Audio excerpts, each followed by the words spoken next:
to the inaugural podcast, the inaugural listening of Talking with TZ. The name's still tentative. I'm trying to see if I like it. I'm your host, JT Price. I got the Slick Rick, California Breeze in front of me on production, our stats guy.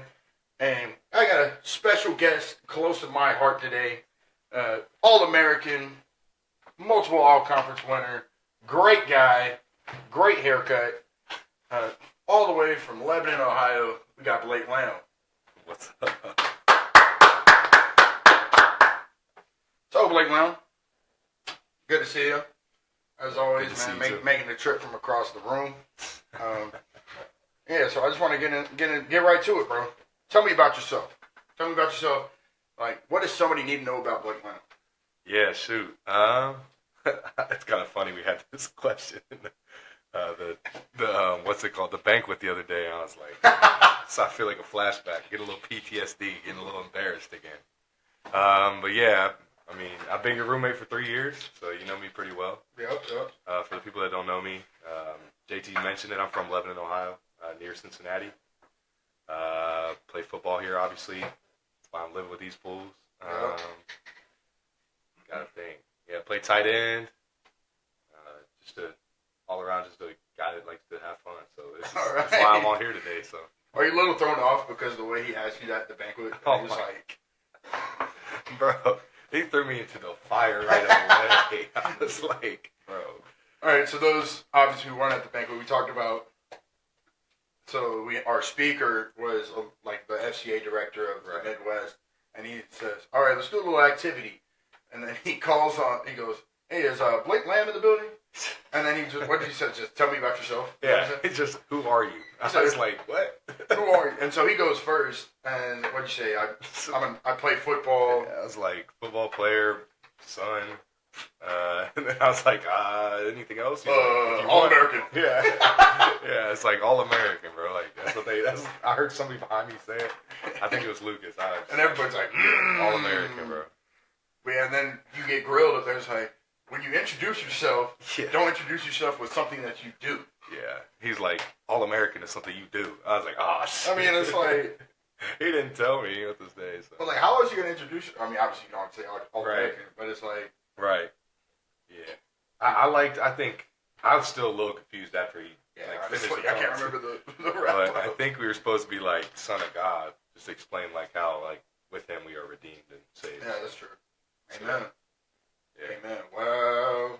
Yeah, but bro, oh my gosh, that was rough. I just wish they would have called on me second or something. Yeah. Kyle Taylor got the easy way, so you know I'm a son, I'm a friend, I'm a child of God. Come on, bro. You were prepped. Dang it. You were prepped. Yeah. I wish like he would have gone first. Then you'll see how easy it was. He's like, and then the funny part, Coach Mitchell said they're like, call on you guys because he knew you wouldn't get embarrassed. I was so embarrassed. Yeah, I don't know. Coach Mitchell knows it too well. You never need I was like, bro, he's tripping. I was so embarrassed. Yeah. I was like, I don't know what to say here. You should have said, my name's Blake Lamb and said that. That's it. For sure. Oh my goodness. All right, so let's get started and let's talk about choosing all the vet and choosing the place to come here, because obviously that was a big decision at the time. Yeah. So tell me a little more about that, because I honestly can't even remember, to be honest. Shoot, yeah. Well, crazy. So senior year of high school, I'm trying to go like to some local schools around me, like really reaching out to schools like Miami of Ohio and Ohio University. I was talking to Youngstown State for a little bit. Kind of when COVID hit, though, it all kind of fell off. Yeah. Because a lot of the guys that they were bringing back were guys that were 6 years. They didn't need like they didn't need a freshman coming in, and they didn't want to really develop guys. They want to win now, which is fair. I get that. So my whole senior year is just kind of like, I don't know what's going to happen. Going through the football season, had a few D2s, D3s looking at me. Marian University was actually reaching out to me pretty heavy to play like safety, and I was like, see, they don't know ball, man. I was like, they must not watch my film because I don't be tackling nothing. Not a white man playing safety. Yeah, when Olivet reached out to me, I talked to my parents, and I was like, you never know, right? Sure. I was like, we had a bye week that week because the team we were supposed to play got COVID, so we ended up having like the Friday off, and they were like, why don't you come up on the Friday? We got some guys that want to like meet you. Like, there's some guys from around your area that we'd love to meet you. That would have been in the fall, right? Yeah. So it was I don't remember. It was like week 9 of our season, but I was like telling my parents, I was like, look, let's just go on and visit. Like, might as well. Like, they're gonna pay for our hotel. Like, let's just go hang out. Just right up I-74. Right. And it like, they're like, it's 4.5 hours away. I was like, you never know, right? It's a practice. And my parents are like, it's a practice visit. Let's just do it. Like, let's talk to coaches. It's always a good thing to do. So like, I come up here, get meted by, like, greeted. Actually, the funny thing, we're on my way up here, and knowing Coach Gardy like we do. Hey, talk about Coach Gardy a little bit. First off, yeah. Tell me about Coach Gardy. Yeah, Coach Gardy, great guy. He's very quiet, a little awkward at times. So when he was the tight ends coach, he was the first person he was the most of the time the person I talked to. So it was just funny. But I'm driving 2.5 hours up here. And I'm like, or 4.5 hours up here, but I'm 2 hours into the drive, and I get a call from Coach Gardy. He's like, hey, did you bring cleats? I'm like, he did the same thing to me. Yeah. As I was walking on the plane, he's like, hey, you bring cleats? Yeah. No. Yeah, I'm like, it's fine. Yeah. So I'm like, no, I didn't. He's like, don't worry about it. He's like, I should have told you before you left. I was like, oh, okay. Cool. So, yeah, we get there. Everything's cool. The next day, I go to admissions like every visit. Coaches met me. It was actually kind of cool. My parents we still talk about it a little bit, but like when I was there was like a few other recruits, but they beeline straight towards me and like introduced themselves and were like really like very inviting to me, and I was like, that's cool. Like, obviously, I mean, like, I'm important to them, so that's like it's nice because I didn't feel that from like other schools at times. Go where you want it, bro. Right. So I mean, that's why I came here, to be honest. Yeah. But I'm gonna keep going. Like, yeah. So the visit was great. Like, just seeing like how the coaching staff like treated my family and my brother. Like, my little brother was with me, and at the time, like, I think he was like 6th or 7th grade. But they literally gave him like a jersey to try on with like me, and we took a picture. It was funny. But like that little bro. Yeah. So visit was really good.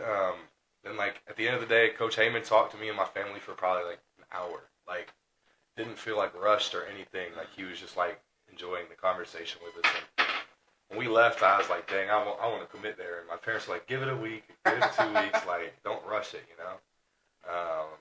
And then, like, it was like a month later, I was like, look, like, I want to commit. Like, we've seen, like, if other schools are going to give me anything, and they were like, okay, if you feel confident. So I called Coach Heyman, who had COVID at the time. And I called him.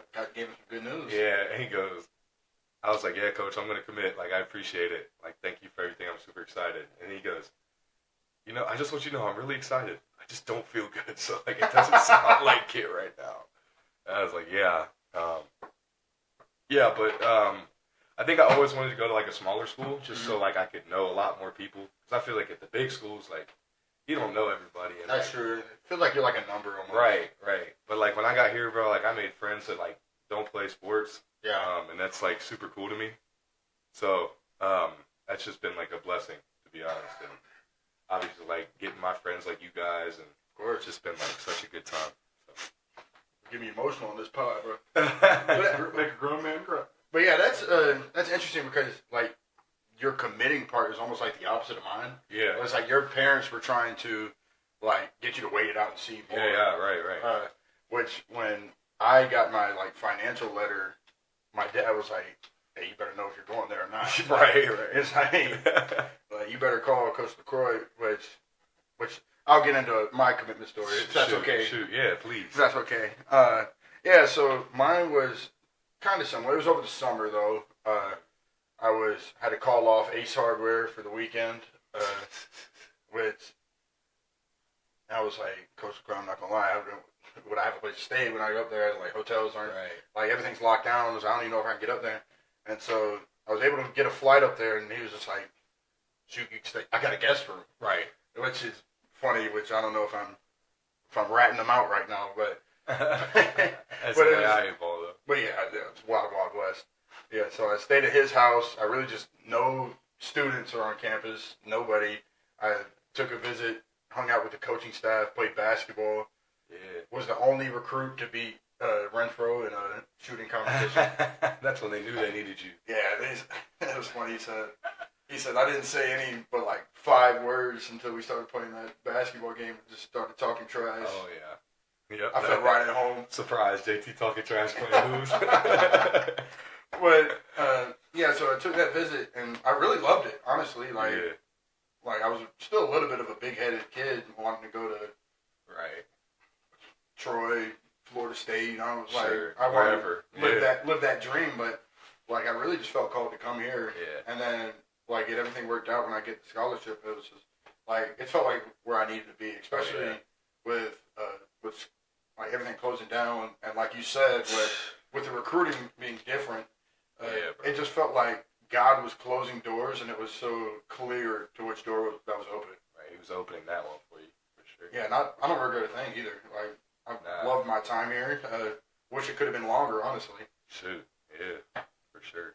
It's weird. Feel like the old head. Yeah. So speaking on that, you redshirt freshman year. Yeah. Coming back for the 5th year. How'd you come to make that decision? Yeah, man. Well, yeah, I'll talk about like how I decided to do the red shirt real quick. So, freshman year, came in, learned about exemptions and like what that is for NAIA ball, which means like coaching staff can only bring to away games a certain amount of guys. Like they have to keep a certain amount of money or something. It's like I think it's like the amount of money for 32 scholarships. Right. So yeah, that's full scholarship. I think it's like a 3, like above a 3.0, you get 4 exempt. And Yeah, then yeah. like 3.2. 3.2, and then like anything then below 3.6. Yeah. half and full. So Yeah, but you pay- Yes, sir. Speak on that a little more. Yeah, so like when I came here, I had like a 2.7 in high school. So Yes, sir. not good. Didn't C's really get diplomas. Yeah, that's what I thought. But I wish if I was smarter back then, I would have tried a little harder in high school. But yeah, so came in here. They told me like, look, your grades aren't good enough. We can't bring you because we don't think you're going to be a starter. So we would love to redshirt you because we know like in 4 years you're going to be really good. And we want to have you on the team for a year longer. And I honestly go, I don't know if I want to do that, coach. Like, I was like, I'm trying to be here for 4 years and get out. Like, I'm trying to go work. Because, like, I was thinking, like, there's no chance of me doing anything after. Man. Yeah. Got your whole life to work. Right. So, yeah, so at the time, I was like, dang, I don't know if I want to do that. Talked to some upperclassmen that had redshirted, like David Hutton. Talked to him a ton about it. David Hutton was a old quarterback that used to play at Olivet. Redshirted his freshman year and then went on to win Player of the Year, actually, in our conference. So, obviously, I was trying to pick his brain, trying to learn about why he did it. And just talking to him and a few other guys just, like, made me realize, like, yeah, it's honestly a good decision. Even if I didn't want to come back for my 5th year, like, I still had the option to if I wanted. So, just going through the years. And then last year, had a great season. Really enjoyed it. Wish we would have won a little bit more, but that's cool. Next year. Yeah. So, really, when we got done with the season, I was like, yeah, I'm done. Like, I feel good. I feel like I had a great career playing football. Enjoyed it. And then talking with my family, just praying about it a little bit. Like, talking to the coaching staff, I learned, like, well, first thing, I learned that in Ohio, if you want to get your education, when you become a teacher, you have to, in the first 5 years, get a master's degree. So, like for special ed? No, just in general. Like, all teachers have to get a master's in the first 5 years. So when I found out that Olivet would just pay free for my master's, I was like, that's easy. So I talked to Coach Mitchell and told him, like, hey, I need the money. Like, I'll come back. I need to see the check, you know. It's $12,000. Right, I'm right. sure they'll be all right. Right. I mean, they were like, he instantly was like, of course, like, we'll make it happen for you. He probably said that's it. Yeah. Yeah. He's like, that's easy. Right. So I mean, it made it easy. Just hearing more about like the plan for next season and learning more about, like, for me personally, like after college football like opportunities, and like what could happen for me. I was like, shoot, might as well try to like make football a profession, right? Oh. I mean, if not, so that would be the dream, obviously. Well, NFL young boy. I don't know about NFL, but I mean, obviously, every kid dreams that they're going to play in the NFL, myself including, right? I mean, I was drafted in the 6th round with the 155th pick. Yeah, I don't want to tell nobody. The Green Bay Packers select. Nah, but I was dreaming 1st round pick 1. But shaking Goodell's hand. Yeah. So, very, very thankful that I actually did take my red shirt because next year's gonna be a good time. I mean, Slick Rick and Jack gonna be there. So. It's gonna be a good time. And Big T's, maybe. Hey, coming soon. Can't leak the news. Can't leak that. That may be next Sunday. But yeah, going on the red shirt, it's just so rare for a kid to come on campus and be ready to play. Oh yeah. Like obviously I'm an outlier to that. Sure. But yeah. it's like, bro, it was me and 2 other people that played. Right. And you, Cloy, and League. Lucas played a little bit, but he was more special teams. More special teams. But it's like, we came in, 50 guys? Right. And it's like people, like just the gap between a 23-year-old and an 18-year-old. Bro. Like I'm thinking, we had a guy at Ponte Vedra. He went to Michigan. Yeah. When he was a senior, and I was a senior in college, I'd whoop him in anything. Right, for sure. But he's still going to go to Michigan and be great. Right, because, I mean, that kind of like, that's like a point that, there was an O-lineman that went to my high school. He went to Chattanooga for 4 years, and Baylor offered him a bunch of NIL money to just go there because they would much rather have him be their 6th man, a guy that has experience, played a ton of reps, than like a freshman, or somebody that doesn't get any snaps. Right. Yeah, so what are your thoughts on like new age today with the transfer portal and like how it affects high school kids? Obviously, I can give my 2 cents on that. We could talk all day long. I mean, we could make a 5-hour podcast. I can sit on here and get on my front porch, rocking chair, and complain.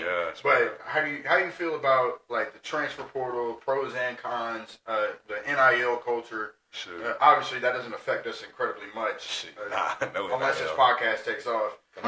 Come on, baby. But hey, come on. Hey, just know if we blow up, the people that listen to this first one, just know you're here for the whole ride. A man can dream, right? Martin Luther King. Yeah. Yeah, bro. NIL, I think, is such an interesting thing to me. Knowing guys that play D1 ball before NIL, I find it just crazy. I mean, those dudes are pretty much getting paid already. I don't disagree with paying athletes for their signature because I do think like if you're a star player in college football, like you should deserve to get paid more than like a guy that doesn't. But I think teams paying guys millions of dollars to just get them on their team is like professional football. Yeah, I feel that's just cheating. It's no longer amateur football. It's professional now. Like if you're putting my jersey in the bookstore and people are buying that jersey, pay me for that. Right. You know what I'm saying? Right. But like, hey, Michigan quarterback, here's $13 million to play for us. Right, bro. It's just that's cheating. Yeah. Yeah. Like I mean, I'm a Buckeyes fan, so obviously, like Jeremiah Smith they were just gonna pay him $4 million just to leave the transfer portal. You know what I mean? Or just to enter the transfer portal. Not even to like go. Are you talking about Michigan? No, Michigan State. But like they didn't even say like come here. They just said like enter the portal. Like that's crazy. Yeah, that's just not right to me. So it's like that blows my mind a little bit. But I mean it is turning into professional football. I think it's more interesting because there's so many more teams. You want to fix that real quick? Yeah, I'm trying. Sorry for the technical difficulties. We good? All right, sorry about the technical difficulties. My goodness, that was hard to say. Yeah, so going back, we were talking about the NIL stuff and how that is. Us NIL guys don't see that firsthand, but it's definitely a changing world. It's the wild, wild west. You know, there's no laws on it because it's unprecedented. Yeah, I mean it's just straight just paying. It's like, I mean, that's the same thing with the conferences. Like Yeah. me and we've talked about like the Pac-12. We miss it, like the real Pac-12. Like, why am I right. watching Syracuse, New my York gosh. play California, Berkeley on a Wednesday. Saturday?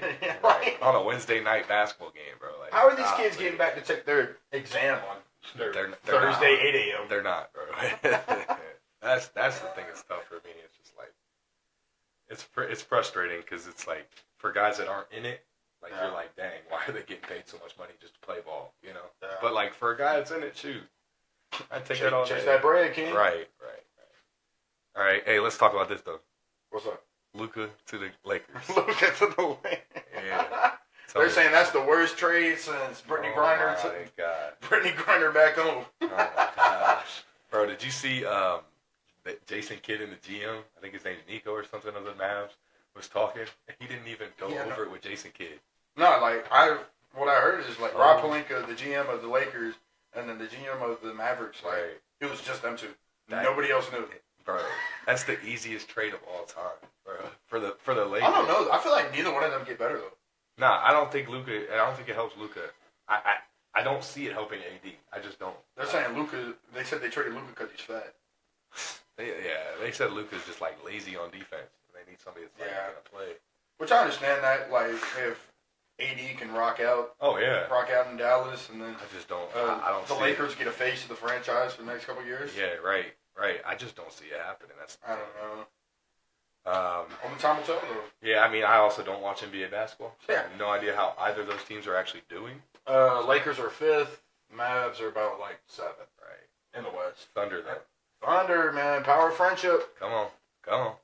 Power of friendship. We're getting it done. I'm a Cavs fan. I don't know how they're doing, though. They're number 1 in the East. Are they? Yeah, they're balling. Donovan Mitchell balling, I heard. Man, you're really not tapped in. No, not a bit. They're number 1 in the East. OKC's number 1 in the West. 2 young teams are doing well.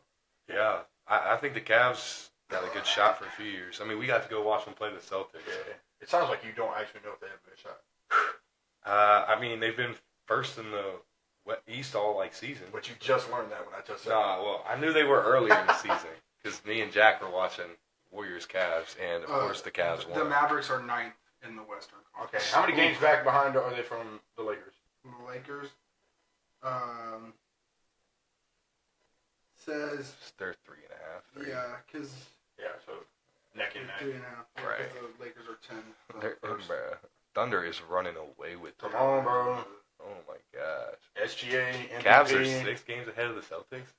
Yeah. Jeez, I mean, they were undefeated. They were like 22-0 or I something, didn't- or 16-0. that's crazy. I didn't know that. That tells you how much. The last time I watched NBA basketball, other than the other night, because I put $10 on Steph Curry to score 10 points in the third quarter. Yes, sir. Prize page plug. Nah, that was FanDuel. It did not hit. Use our code He scores JTZ and friends to get $10 off with a $200 bonus bet on Prize Picks. Oh yeah, for sure. Nah, but that trade. When you told me that last night, I was like, "What? That's insane." It's just I thought it was fake. Okay. no. When you told me, that, I was like, "What you talking about, Luka?" Like, lying, bro. what's the dude from Luka Garza? I thought you was talking about him. I'm like, Luka what are Garza. you talking about, bro? Iowa legend. Yeah. So. All Crazy. right, so like you spent 4 years here. What's your like a crazy moment on the football field? Favorite memory? What's some of your favorite stuff to ever go down as a football player and a student here? Sure. Probably my favorite football moment. Ooh, that's tricky. You know, there's a lot of good ones for football. I mean, shoot, last season was really fun. I want to say the Taylor game, but we didn't win. But it was just eventful. I mean, Yeah. A lot of such a people there. crazy game. I mean, student section was rocking for the first half. Yeah. First whiteout. Shout out Bourbonnais Whiteout. Right. First whiteout, really cool. Fear I the mean, streets. gonna be playing Madonna next year in that one, so that's very fun.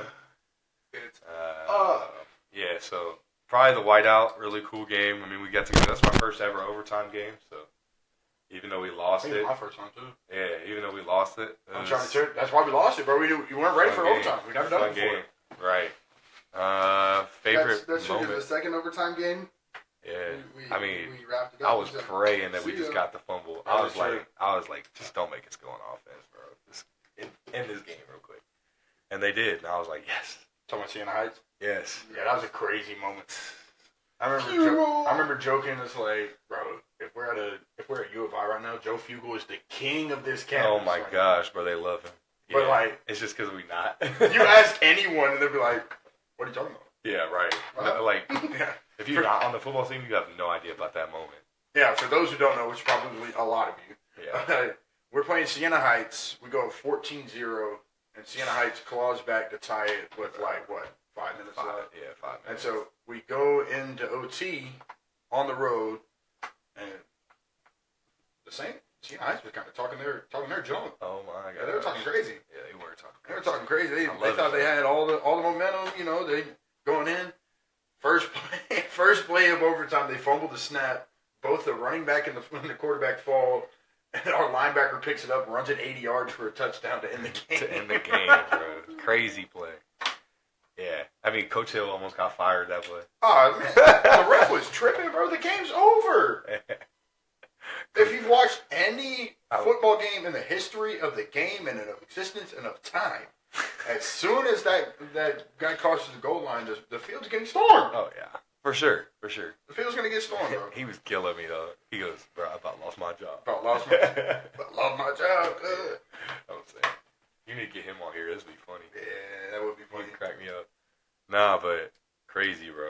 Just, and then, favorite moment as a student?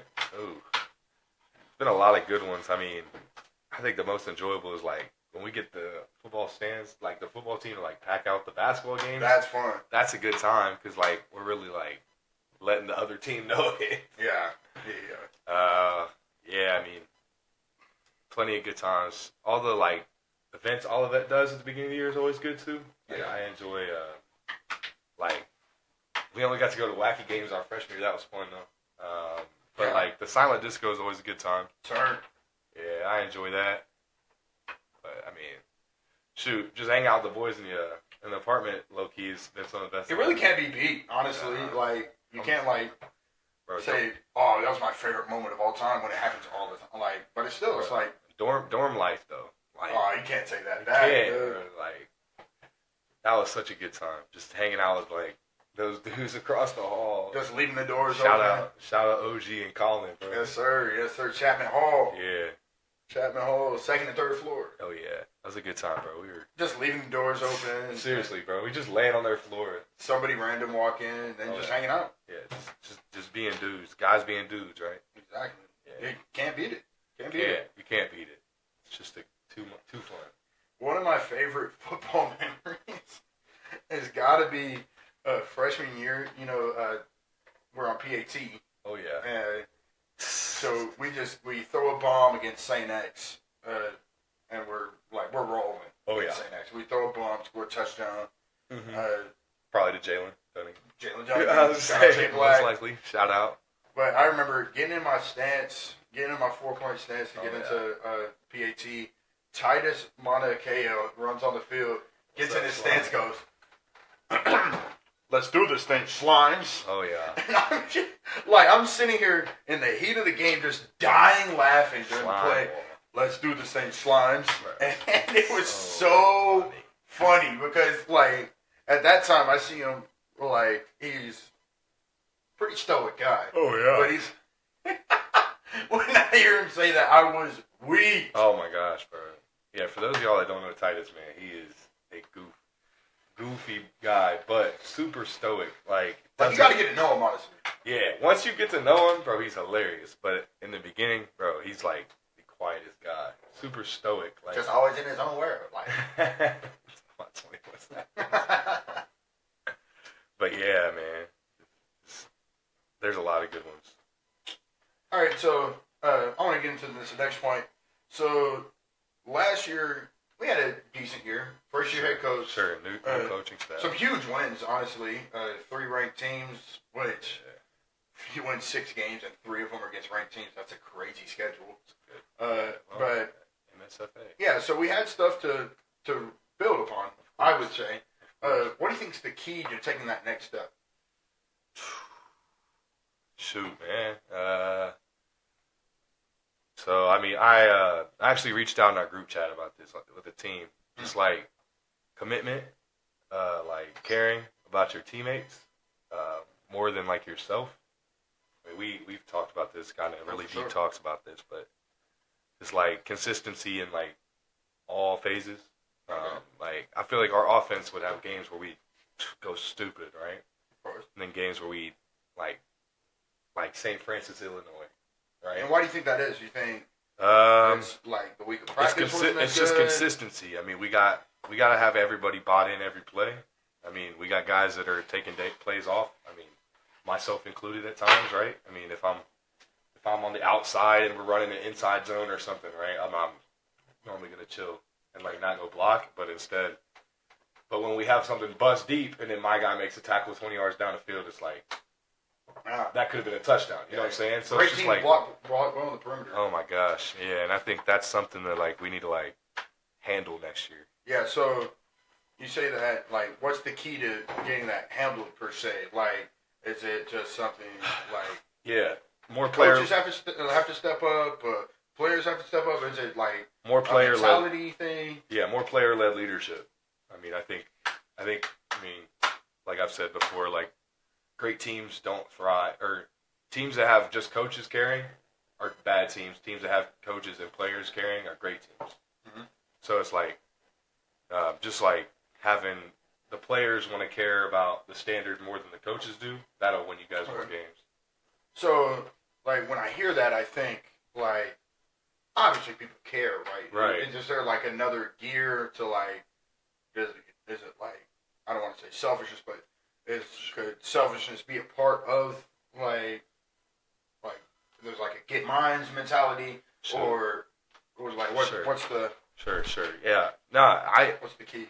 I don't think it's selfishness. I think it's just we don't do it enough. We don't challenge each other enough. It's complacency. It's a lack of boldness. Okay. A lack of boldness to call your teammate out, to love your teammate enough to let them know that they're messing up and they need to step it up, right? Yeah. I mean, if one guy's doing it, that's cool. But if it's just one guy, then it's not going to change anything. Like I'm sure we had guys. Like I think at ALS last year, I was having a frustrating practice, right? Mm-hmm. And he looked at me and he goes, "Hey, you can't show that face right now. Like we need like to see you as a leader, like you're a captain, right?" Of course. And so like for me, I was like, "Dang, like that's a great challenge," and like I appreciated him for stepping up and saying that, right? Yeah. So that I think we just need more guys that want to do that every day. Yeah, I'd agree with a little bit of complacency as well. I mean, I think we've done it a certain way for so long. I mean, and with the staff that just came in last year, it's hard for them to implement all the things that they wanted us to do, and just a little bit of laziness on our part, truthfully. Yeah. Yeah, so one thing that I would say is, this is what I said with my exit meeting with Coach Mitchell, it's like, we got to get to a point where, like, we love each other enough to where I don't want to let this guy next to me. Right. I'm here, like, if I'm late to this meeting, I'm letting Ricky down. I'm letting you down. Right. Yeah, we've had conversations about that. And it's like coaches can only do so much. Like, you could get punished, I can make you run laps, I could sit you, but until you feel like, sorry about that, I was getting on my rant and then getting a little bit of feedback. You're good. Yeah, but until I feel like I'm letting my best friends down, if I'm doing something incorrect, then nothing's gonna change. No. You know? I mean, that's what, like, you gotta care about your teammates enough to like feel bad if you let them down. You know what I'm saying? And the thing is, we're saying this, and we won 6 games. Right. We finished third in the conference. Right. We're not 0-10. Like, right. Just that much to. It's the little things like that win you 10 games and don't lose, and you don't lose 4. You know what I'm saying? Like little things like that win all 10 games and you don't lose. So it's just, yeah, sure, 6-4 is great, but do you want to be average or you want to be great? And that's like the difference. The difference is that little step, right? Yeah, of course. Of complacency. Yeah, so, all right, so we're going to wrap this up real quick. What's one word of advice you can give the listeners today? Shoot. for everybody listening out there, just enjoy it, man. Enjoy life. Enjoy life. God put you on this earth for one life. That's it. Right. And how you live that all depends on you, but live it to the full. All right. I mean, enjoy it. Blake Lowndes says to enjoy life and live life to the fullest. Come on. All right. Thanks, brother. I appreciate you for hopping on. I'd like to thank you all for listening. Thank you, Ricky, for getting us all set up. Thank you for the fact checks. So hope you enjoyed this podcast. Hope to make more for you in the future. Just hope you enjoyed this ride. Let's keep going. Thank you, everybody.